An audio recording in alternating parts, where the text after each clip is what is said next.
Assalamualaikum warahmatullahi wabarakatuh. Apakah suara saya sudah terdengar? Waalaikumsalam warahmatullahi wabarakatuh. Terdengar, Pak. Oke, baik. Saya akan share screen dulu ya, sebentar.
Apakah sudah terlihat PPT-nya? Sudah, Pak.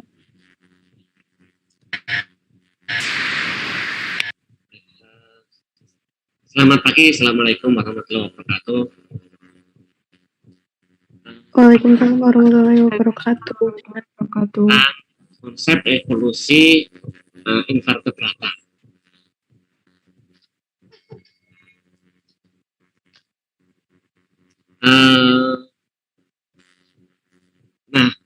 Apa pentingnya kita mempelajari topik ini?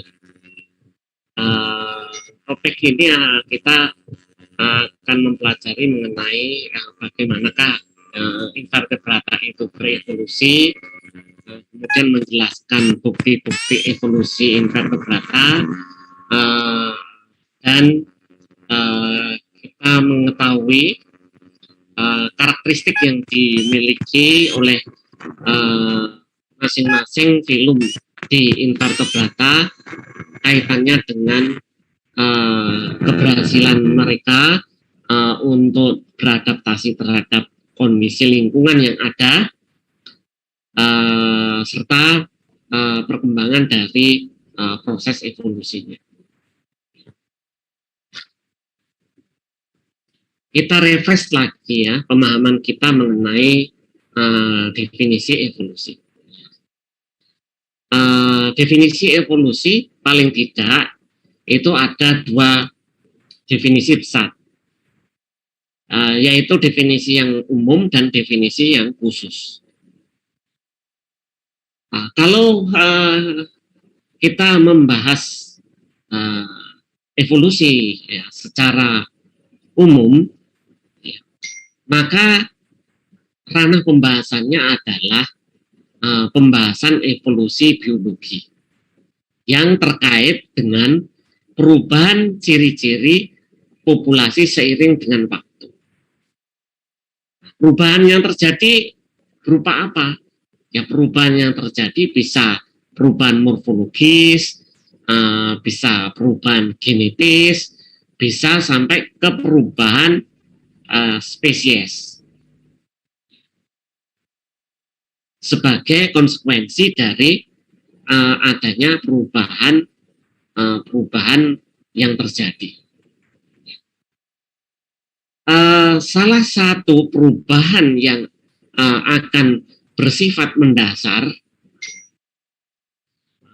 bagi terjadinya evolusi itu adalah perubahan karakteristik yang berhubungan dengan sistem reproduksi. Kita ingat bahwa definisi spesies salah satunya yang disampaikan oleh Meyer menyatakan bahwa spesies adalah kumpulan dari individu-individu yang bisa saling melakukan kawin silang dan menghasilkan keturunan yang fertil. Maka dengan adanya perubahan yang berpengaruh pada atribut reproduksi, maka perubahan itu akan memberikan dampak pada peluang untuk terjadinya proses reproduksi. Contoh saja yang paling sederhana, berubah waktu pematangan seksual pada tumbuhan. Nah, ketika ada suatu tumbuhan A itu ya mengalami pematangan seksual pada bulan Februari saja, jadi bulan Februari saja mereka mengalami kematangan seksual. Nah, berubah bulan gitu ya, artinya ada sekelompok individu-individu yang masa aktif reproduksinya pada bulan Maret, nah sudah nggak ketemu. Nah, ini kemudian sudah ada suatu barrier yang nanti berkonsekuensi pada proses spesiasi. Evolusi ini melihat perubahannya, ya, dampaknya bisa mengalami suatu spesiasi. Spesiasi itu adalah suatu dampak dari adanya perubahan tersebut. Ya.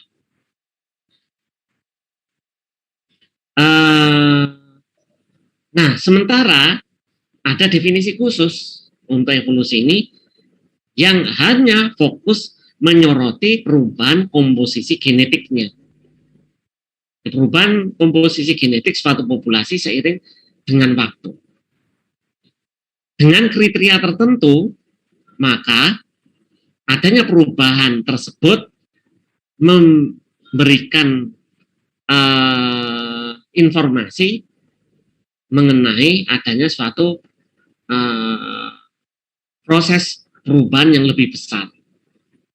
Kenapa? Karena perubahan komposisi genetik ini bisa diikuti dengan perubahan genetiknya. Jadi perubahan susunan gen ya, berkonsekuensi pada perubahan karakteristik fenotipnya. Nah, misalnya morfologinya menjadi berubah, gitu ya. Perilakunya menjadi berubah. Ini kan sangat terkait dengan komposisi genetik suatu populasi. Populasi itu sendiri apa? Populasi adalah sekumpulan organisme suatu spesies yang menempati suatu area pada suatu waktu. Dengan definisi yang khusus inilah, maka kemudian proses evolusi menjadi lebih mudah menganalisisnya, menjadi lebih mudah mengukurnya, menjadi lebih mudah membandingkannya, menjadi lebih mudah untuk memberikan suatu justifikasi. Selama ini ketika kita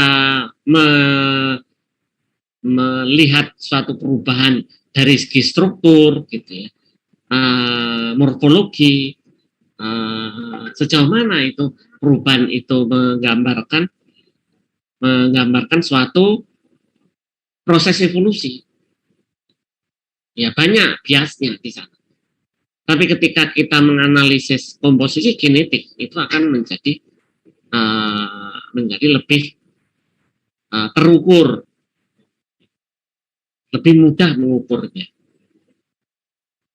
Apalagi dengan perkembangan keilmuan yang sudah sedemikian majunya, ya, organisme yang sudah memfosil gitu, masih mungkin untuk dilacak komposisi genetiknya. Jadi komposisi genetik dari fosil-fosil itu masih mungkin ya dengan perkembangan kemajuan iptek itu untuk dideteksi. Lanjut, perubahan ciri atau karakter populasi dalam waktu yang lama yang terjadi secara bertahap dari sederhana menuju ke kompleks. Nah, ini merupakan gambaran dari evolusi umum. Gambaran dari definisi evolusi yang sifatnya umum. Merupakan hasil dari proses survival, merupakan hasil dari pewarisan sifat, reproduksi seksual memiliki peranan yang sangat penting. Ini berkaitan dengan kemampuan adaptasi dan adanya seleksi alam. Nah, proses-proses ini saya yakin sudah dijelaskan pada dua perkuliahan sebelumnya, gitu ya, yang berkaitan dengan teori Darwin. Adanya perubahan sifat, gitu ya, berkaitan dengan kemampuan adaptasi, pengertian seleksi alam. Ya, saya yakin kemarin sudah banyak dibahas. Adanya perubahan ini, ya, pertama-tama akan memberikan dampak pada perubahan frekuensi gennya. Memberikan dampak pada frekuensi gennya. Sebagai contoh yang mudah itu begini ya. Ketika ada suatu tren, bahwa individu-individu yang memiliki karakteristik tertentu itu adalah individu yang lebih survive, gitu ya. Maka tren reproduksi juga mengarah ke sana. Katakanlah misalnya trennya adalah tren yang memiliki bodi besar. Nah, ini ada kelompok hewan, gitu ya. Yang satu adalah kelompok yang memiliki bodi besar, yang satu kelompok yang memiliki bodi kecil. Karena yang kelompok yang memiliki bodi besar lebih diuntungkan dengan kondisi alam pada saat itu, gitu ya, maka tren reproduksinya pun ke arah sana.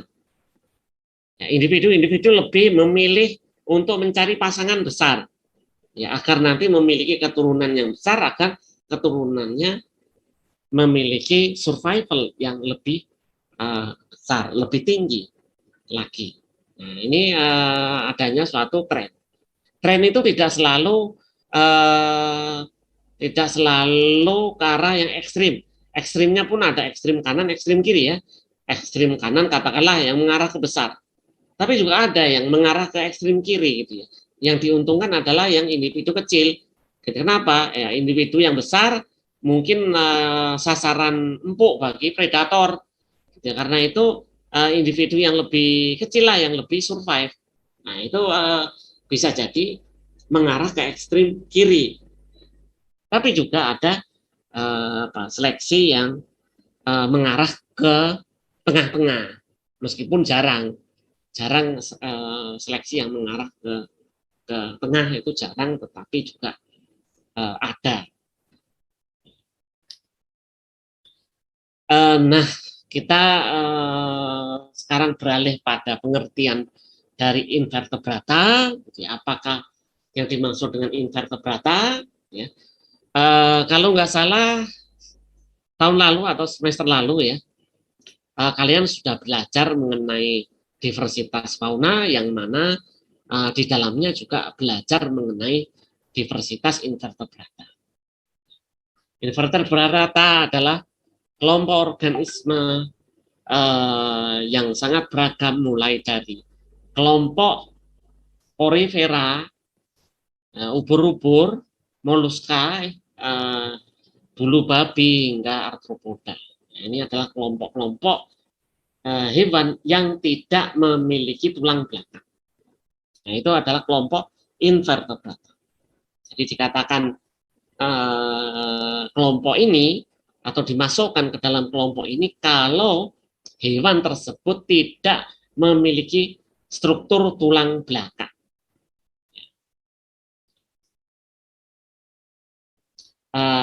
Nah, selain invertebrata parasit yang sering kehilangan sejumlah besar organ, evolusi invertebrata ini sangat kompleks dan beraneka ragam.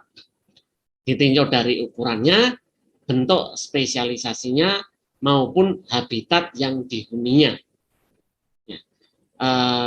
Invertebrata ini menempati habitat mulai dari habitat terestrial sampai habitat perairan, dari freshwater sampai salin water. Jadi dari air tawar sampai air asin atau air laut.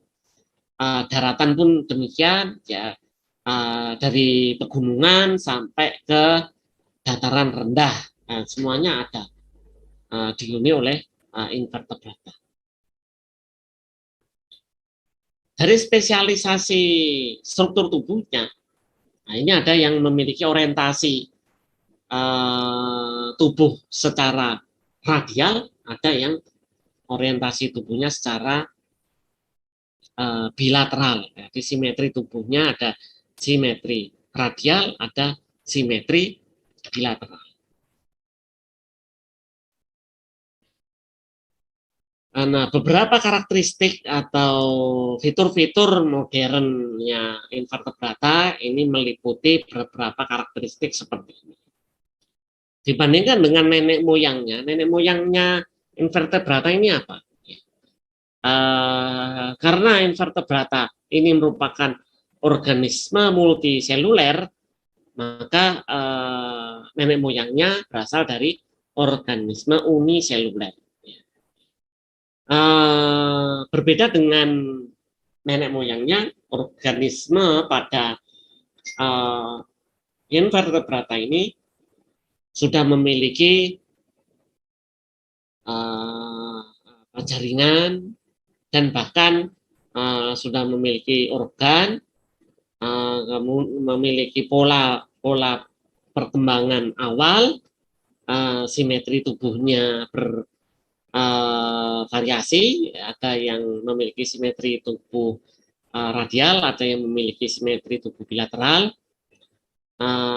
ada yang mengalami proses sefalisasi, ada yang mengalami proses segmentasi, dan ada yang mengalami proses pembentukan 3 lapisan jaringan.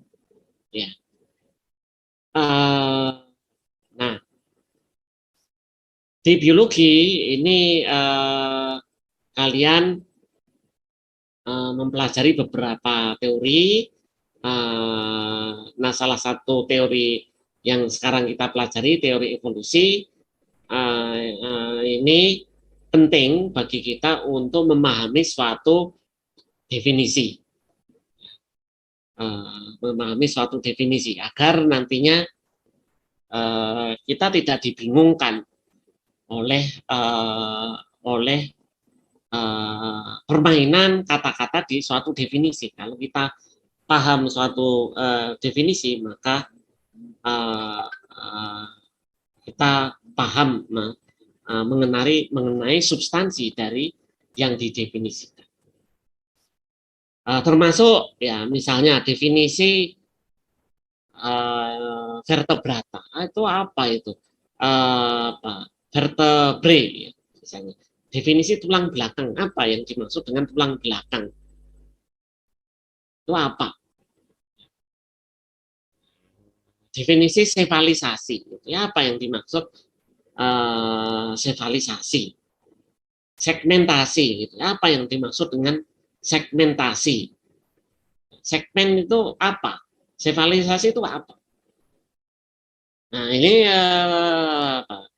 kalau kalian belum paham, gitu ya, maka ya kembali lagi di refresh ya, pemahamannya di mata kuliah sebelumnya, gitu ya.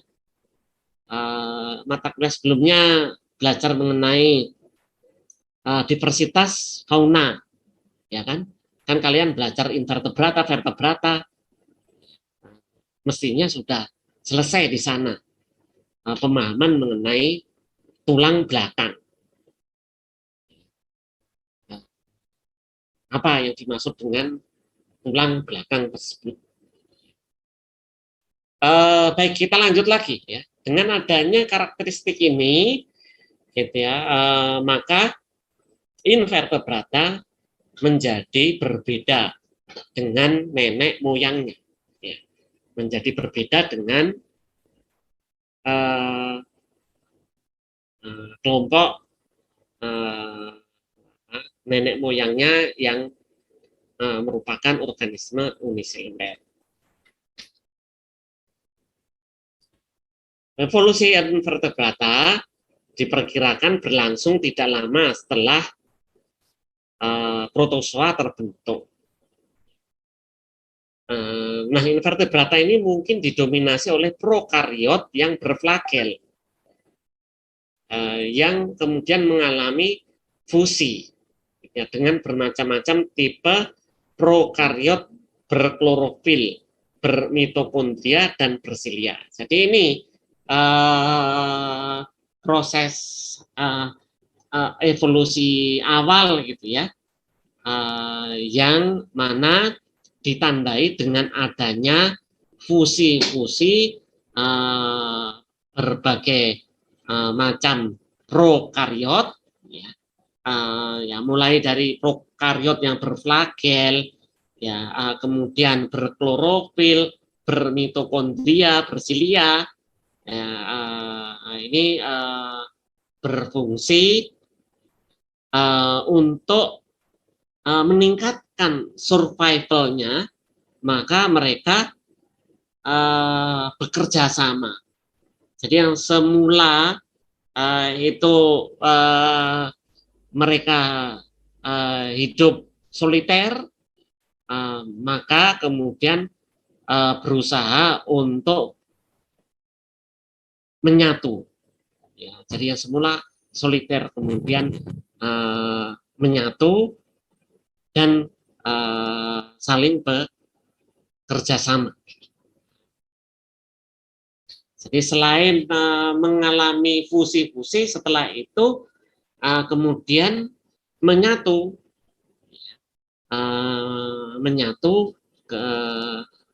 untuk bekerja sama satu dengan yang lainnya agar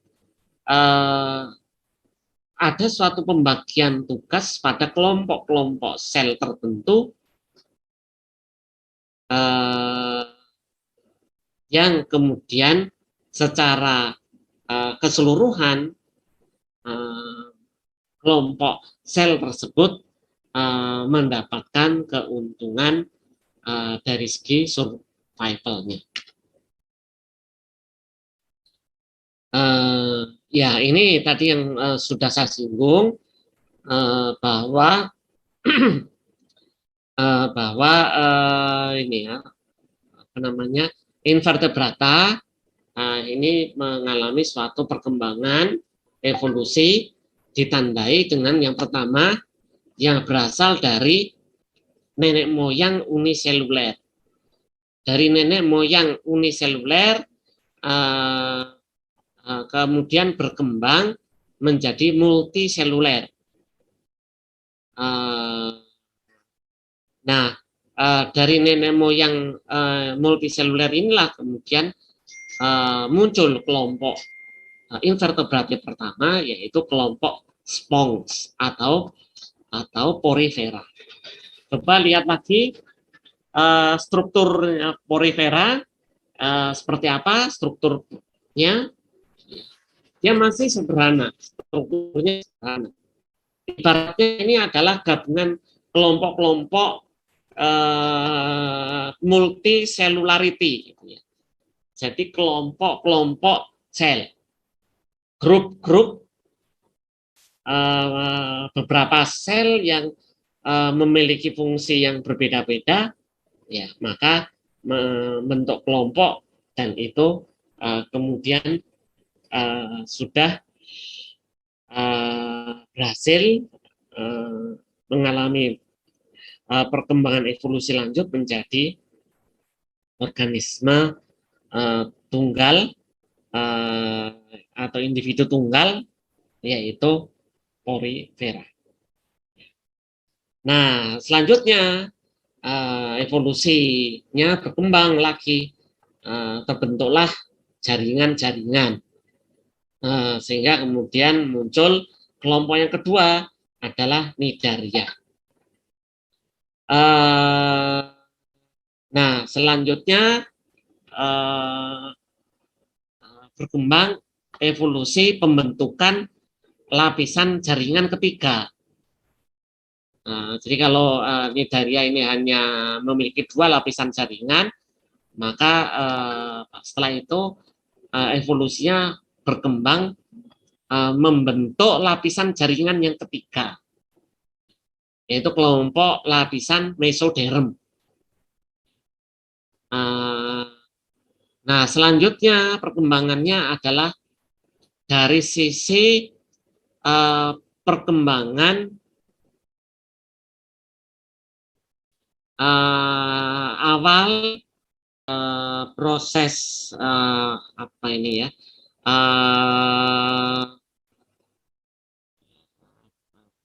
gastrulasi ya, untuk membentuk mulut ya,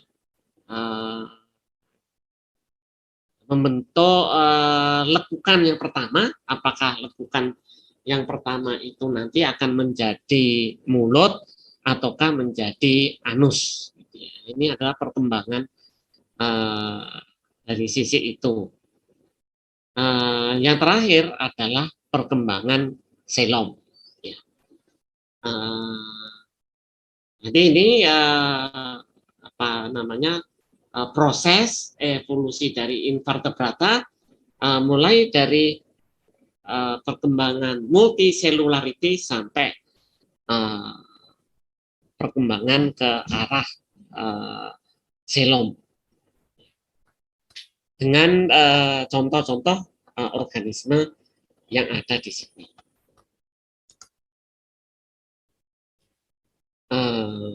Nah, fokus kita pada hari ini adalah pada evolusi pergerakan dan evolusi selom, itu yang menjadi fokusnya. Yang pertama, kebanyakan protozoa itu bersifat planktonik, ya.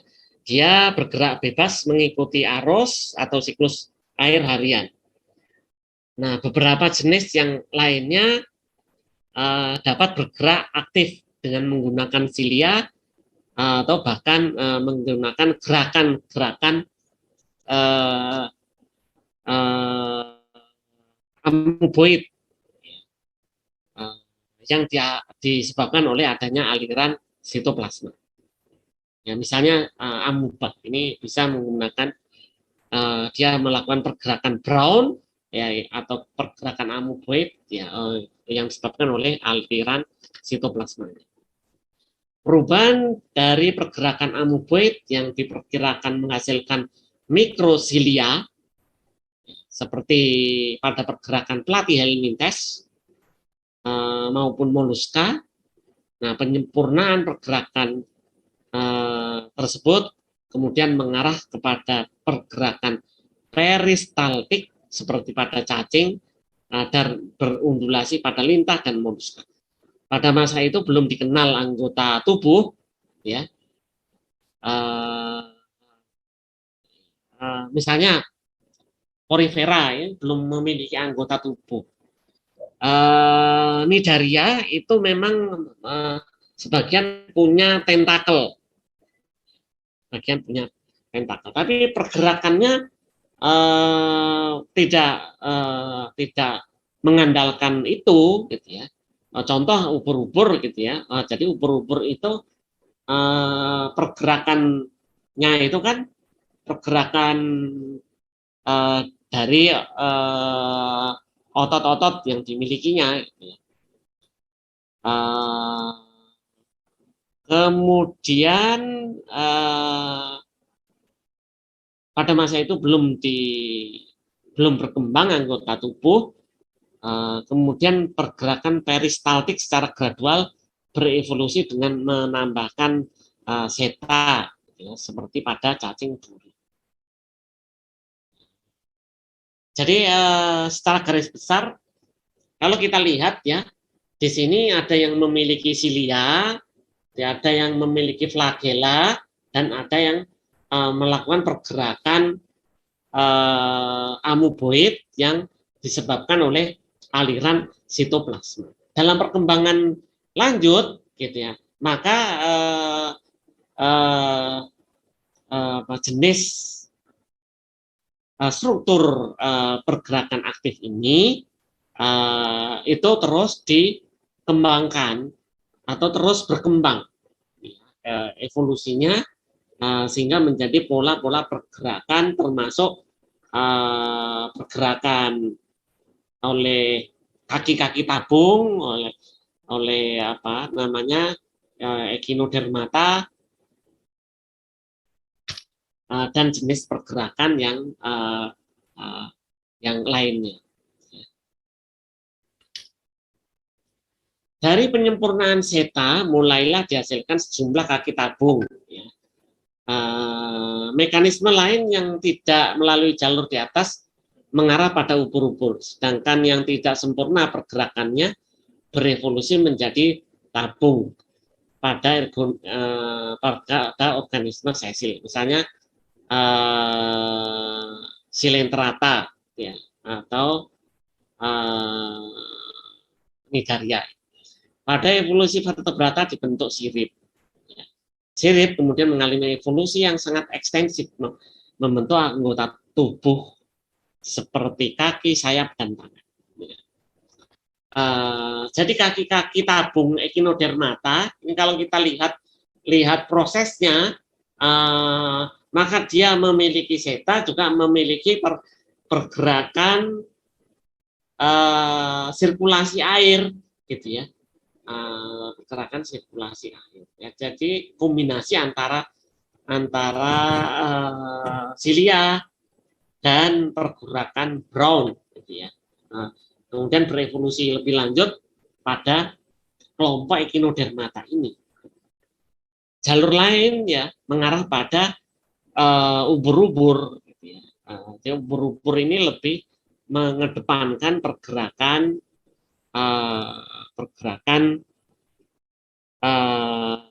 pada jaringan internalnya. Ya. Kita lanjut lagi. Dengan bertambahnya jumlah sel, yang kedua ini adalah evolusi selom. Ya, tadi adalah evolusi pergerakan, maka sekarang adalah adanya evolusi selom. Dengan bertambahnya jumlah sel yang dapat terbentuk suatu gumpalan sel yang kemudian mengarah pada bentuk-bentuk koloni. Pada metazoa kita melihat bahwa bentuk yang dimiliki sangat bervariasi. Salah satu bentuk yang mungkin terjadi adalah bentuk bola. Bentuk lain adalah bentuk pipih yang melengkung atau berlipat yang kemudian membentuk suatu rongga tubuh. Nah, bentuk bola dapat juga membentuk rongga tubuh akibat matinya sel-sel yang berada di tengah sehingga dihasilkan bola yang berongga.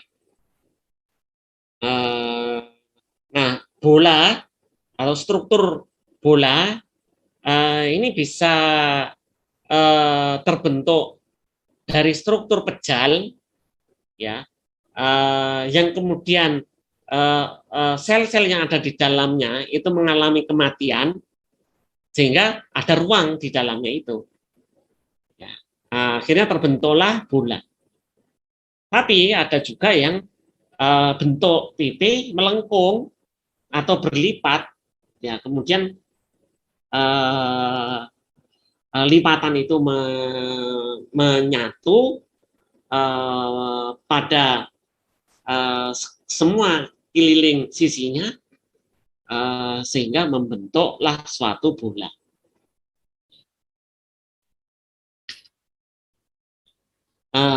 Nah, kematian beberapa sel itu sudah cukup untuk membuat rongga di tengah menjadi semacam mulut, ya, yang menghubungkan rongga yang ada di dalam dengan yang ada di luar.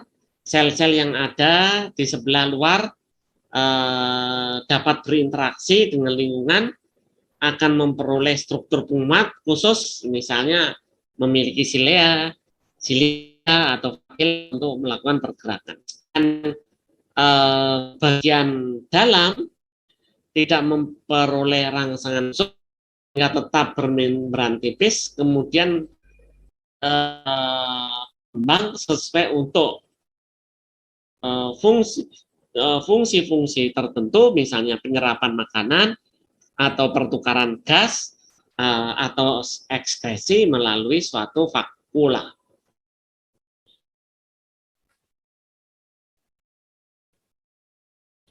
Proses yang sedemikian itu sudah cukup untuk merangsang evolusi ke arah munculnya organisme primitif seperti Cnidaria dan Platyhelminthes. Namun kelompok ini belum memiliki selom, gitu ya. Jadi masih pejal sifatnya. Saluran yang dimiliki hanyalah saluran untuk pencernaan makanan. Sementara selom itu sendiri adalah rongga tubuh yang seluruh dindingnya dibentuk oleh lapisan jaringan turunan lapisan mesoderm. Pada Cnidaria, karena merupakan kelompok hewan diploplastik, Cnidaria tidak memiliki lapisan mesoderm. Hanya memiliki dua lapisan, ektoderm dan endoderm.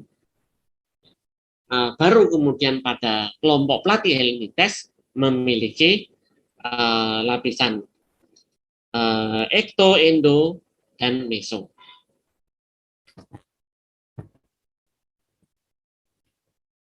Selom primitif mulai terbentuk pada sebagian nematoda yang masih berupa jaringan yang berbentuk bunga karang, mengandung banyak rongga antar sel, tetapi selom yang sebenarnya belum terbentuk.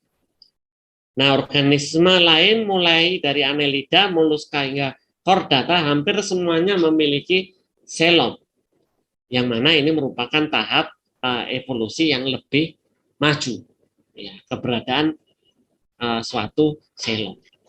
Jadi selom itu selom sendiri apa ya definisinya ya?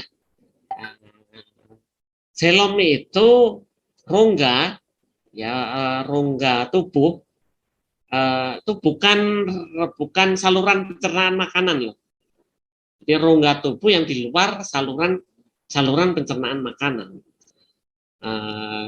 Jadi kalau kita lihat Cnidaria itu kan di tengahnya kan ada rongganya, di tengahnya ada rongga. Itu bukan selom yang seperti itu. Cacing juga demikian ya. Dia sudah punya saluran pencernaan makanan, itu bukan selom. Jadi selom itu di luar itu rongga yang rongga tubuh di luar struktur saluran pencernaan makanan. Nah, berikutnya, tren evolusi. Keberadaan masing-masing filum, kalau dilihat dari catatan fosil, itu merepresentasikan atau menunjukkan adanya evolusi dari bentuk tubuh yang unik dan berhasil. Fitur-fitur atau karakteristik bentuk tubuh ini secara tipikal berubah seiring dengan waktu dan berkembang membentuk pada karakteristik tertentu. Berkembang untuk membentuk karakteristik yang lebih kompleks lagi, yang lebih banyak lagi.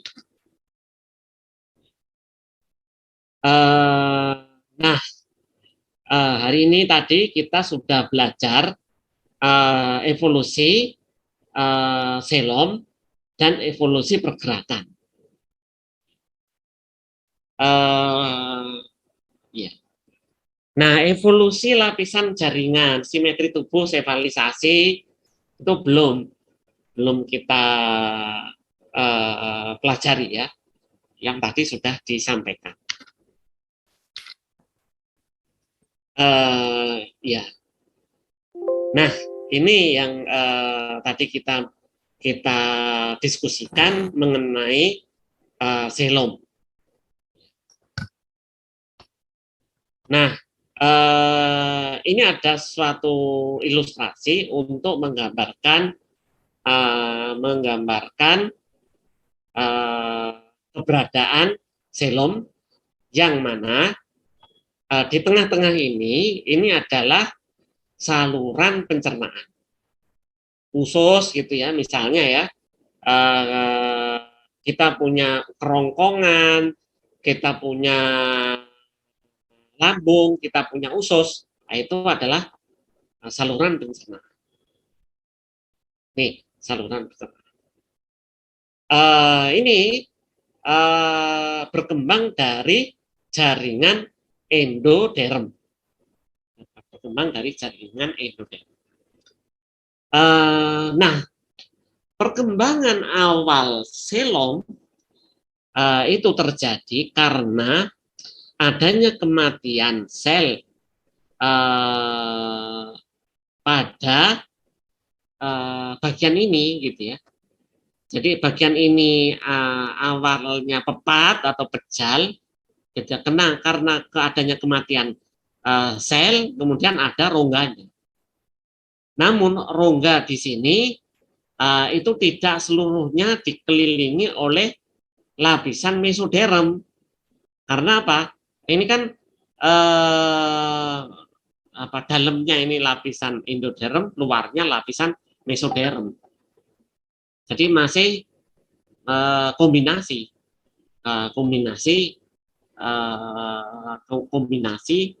dinding, ya, ada yang lapisan mesoderm, ada yang lapisan endoderm. Yang seperti ini istilahnya adalah pseudoselom. Pseudoselom itu seperti ini.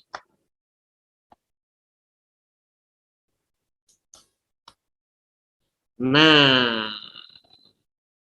setelah proses perkembangan lanjut, ya, maka sel mesoderm ini atau jaringan mesoderm ini kemudian melakukan proses migrasi sehingga menempel pada dinding luar saluran pencernaan, ya. Kemudian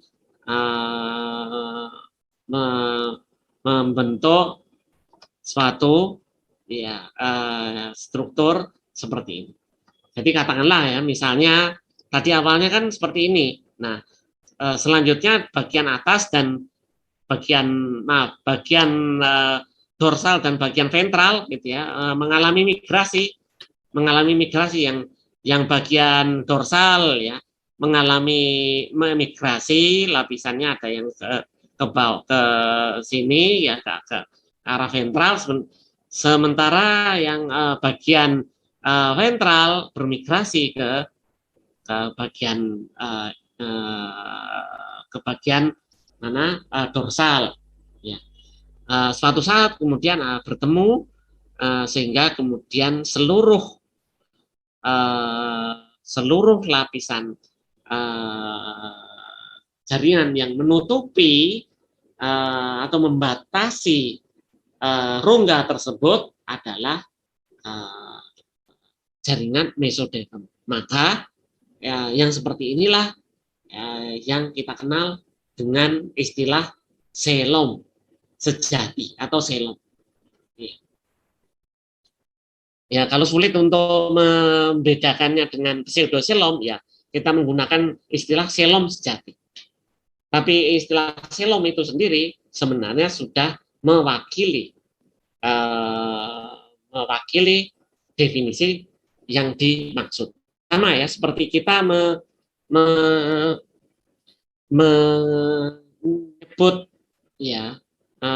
menyebut rawan itu dengan istilah tulang rawan. Padahal menggunakan istilah rawan itu sudah cukup, gitu ya, karena rawan dan tulang itu adalah suatu struktur yang berbeda. Di biologi itu rawan dan tulang itu hal yang berbeda. Ya. Ya sama juga misalnya ya, rumput dan teki beda, hewan binatang beda, hewan fauna ya beda. Tahu nggak kalian definisinya itu? Apa bedanya hewan dan binatang? Apa bedanya hewan dan fauna? Gitu ya. Apa bedanya dengan wildlife? Ya, ada istilah dalam bahasa Inggris itu wildlife. Ya, apa itu yang dimaksud dengan istilah itu? Nah ini biologi itu istilah-istilah seperti itu ya harus paham, ya harus ngerti bedanya.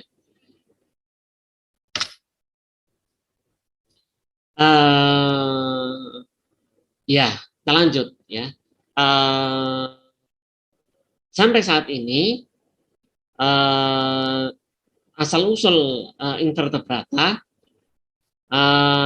itu masih terus dikaji, masih terus menjadi misteri bagi ilmuwan untuk terus mendalaminya. Sayangnya kita tidak bisa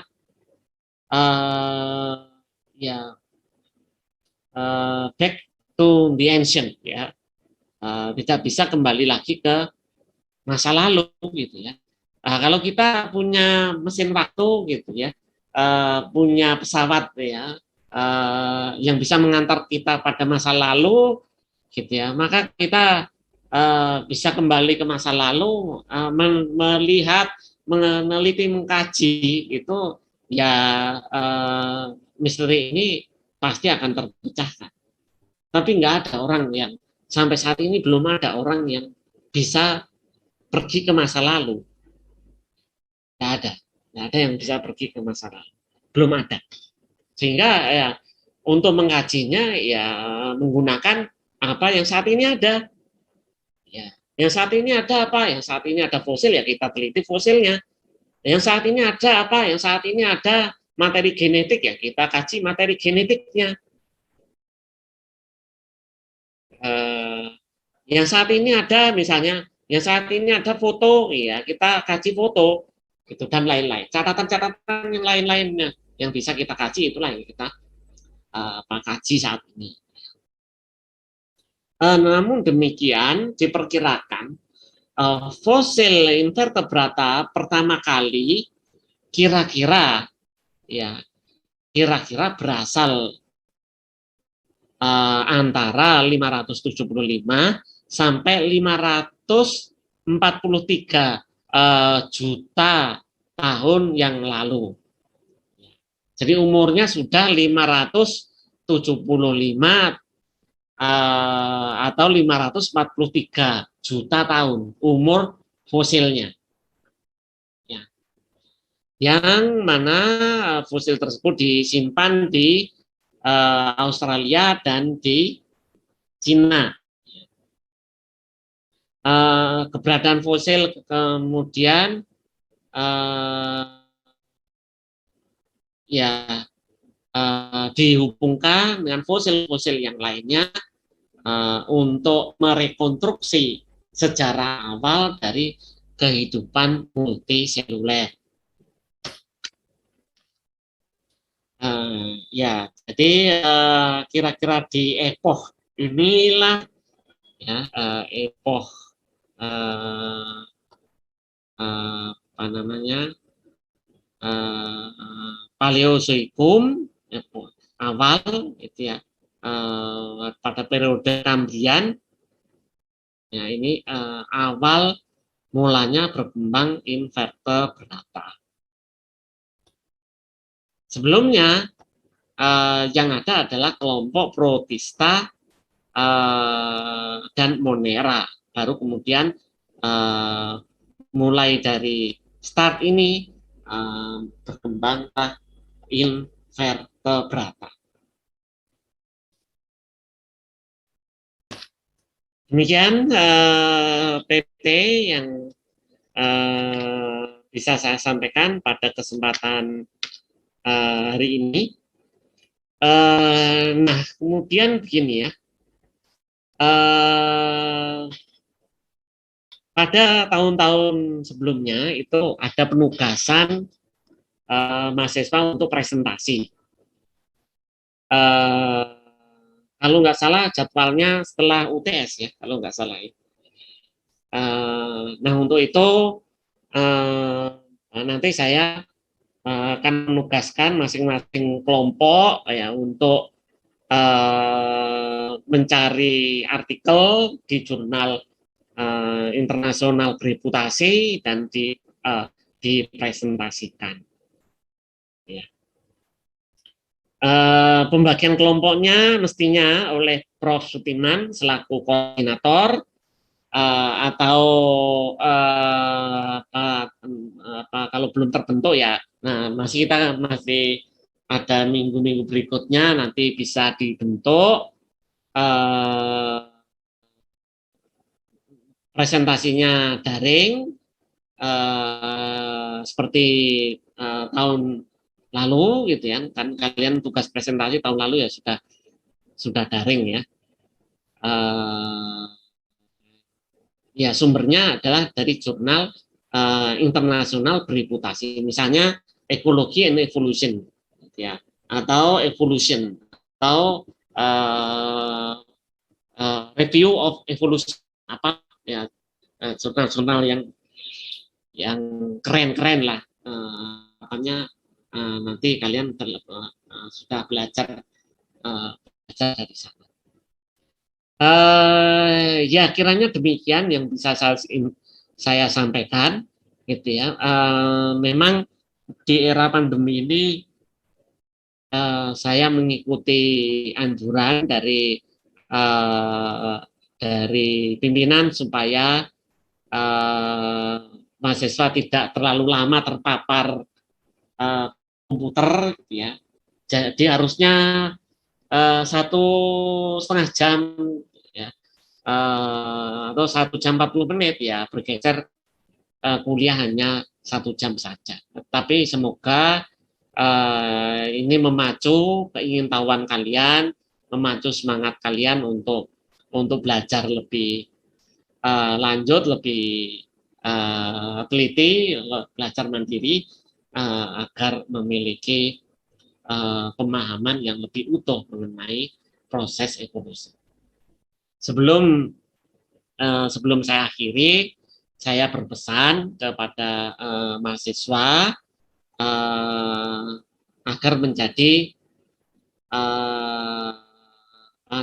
siswa yang kritis, mampu berpikir kritis dan analitis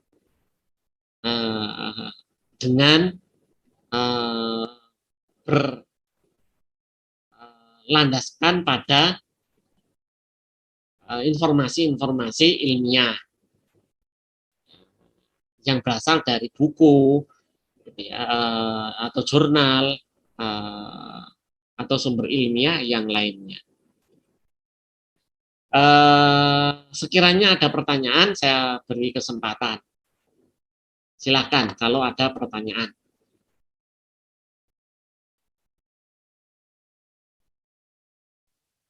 Permisi Bapak. Ya, silakan. Ya, saya Wanda dari kelas B, izin bertanya Pak. Jadi yang telah Bapak jelaskan tadi itu tentang evolusi evolusi Shalom itu kan berasal dari kematian sel, kemudian membentuk rongga dan membentuk semacam mulut yang bisa digunakan untuk menghubungkan rongga dengan dunia luar. Nah, semacam mulut ini berarti bukan di luar dari pencernaan begitu ya Pak? Oh ya, baik. Jadi apa namanya, selom itu terpisah dari struktur pencernaan. Maksudnya terpisah itu gini. Jadi pembentukan struktur pencernaan itu berbeda dengan pembentukan selom. Ya. Struktur pencernaan itu berkembang mulai dari ini ya, kelompok hewan platyhelminthes. Ya. Dari kelompok platyhelminthes itu mulailah dalam perkembangan evolusinya membentuk mulut. Nah, mulut ini kan terbentuknya dari proses embrional itu ya, proses embrional, kemudian prosesnya dimulai dari lekukan yang pertama masuk gitu ya, ibaratnya bola itu kemudian melekuk ke dalam. Nah, lekukan itu akhirnya kemudian menjadi mulut ya, menjadi mulut. Nah, ini nanti disambung dengan apa namanya, proses jaringan endodermnya. Jadi jaringan endodermnya juga mengalami perubahan sehingga membentuk suatu struktur pencernaan. Ya. Nah, sementara selom itu berevolusi dari sini. Kalau kita lihat ya dari sini, ya ini kan lapisan mesoderm yang orange ini adalah lapisan mesoderm. Ya, lapisan mesoderm ini yang awalnya itu pepat, awalnya bejal, akhirnya mengalami kematian di sini sehingga kemudian membentuk rongga. Nah, rongga inilah adalah rongga selom. Kalau rongga selomnya masih dibatasi oleh endo dan meso, nah, maka ini pseudoselom. Tapi kalau sudah semuanya dari mesoderm, nah, ini adalah selom sejati. Demikian penjelasannya. Baik Pak, terima kasih atas penjelasannya. Ada lagi pertanyaan? Silakan.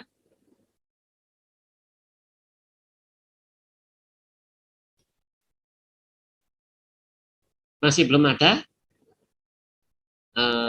Ya, baik. Kalau masih belum ada, oh ya, saya yang ganti bertanya. Itu apakah kalian sudah dibentuk kelompok untuk penugasan presentasi atau belum ya?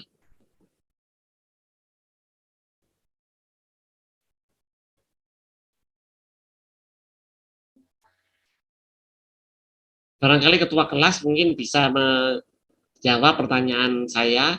Kalian apakah sudah dibentuk kelompok-kelompok untuk tugas presentasi atau belum?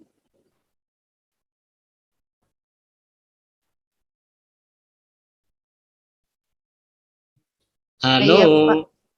Ya Pak, izin menjawab ya Pak. Oke. Jadi untuk kelompoknya sendiri itu sudah terbagi Pak dari masing-masing ketua kelas. Kan ini ada 3 kelas ya Pak. Ya Itu betul. udah membagi per kelasnya itu udah terbagi gitu Pak kelompok-kelompoknya. Oke ya.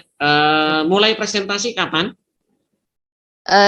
Seperti yang disampaikan Bapak tadi, kita presentasi setelah UTS Pak, juga Pak. Setelah Jadwalnya, iya jadwalnya sudah terbagi juga oleh Pak Sutiman. Oke ya, clear ya. Berarti jadwal sudah terbagi sehingga setelah UTS nanti adalah jadwal kalian untuk presentasi. Nah, Iya Bapak. selain itu juga ada tugas, ada kuis gitu ya sesuai dengan RPS. Tapi hari ini saya belum memberikan itu, gitu ya, belum memberikan kuis.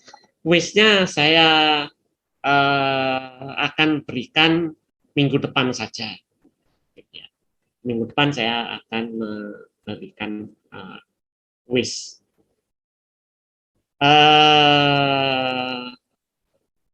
Ya, kuisnya bisa di awal atau bisa pre-tes, bisa post-tes ya minggu depan itu. Ya, jadi kalian harus tetap siap ya, tetap siap dan belajar materi yang sudah saya berikan ini. Demikian perkuliahan saya hari ini. Terima kasih atas perhatiannya. Oh ya, satu lagi. Untuk presensi itu bagaimana biasanya? Iya Pak, izin jawab ya. Ya. Untuk presensi itu dari 2 hari yang lalu itu sudah dikoordinir sama Pak Sutiman Pak melalui Siado. Oh ya, kalau begitu nanti saya gini saya menunggu laporan dari ketua kelas ya. Apakah anggotanya lengkap ataukah ada yang izin sakit gitu ya. Karena saya berdasarkan laporan ketua kelas. Kalau ketua kelas nggak lapor ya saya anggap masuk semua. Demikian ya. Jadi nanti kalau ada temennya yang izin atau sakit nanti dilaporkan ke saya. Terima kasih. Kita tutup. Wabillahi taufik wal hidayah. Assalamualaikum warahmatullahi wabarakatuh. Waalaikumsalam warahmatullahi wabarakatuh. Wabarakatuh. Terima kasih banyak Pak. Terima kasih banyak Pak. Terima kasih banyak Pak. Sehat selalu Pak.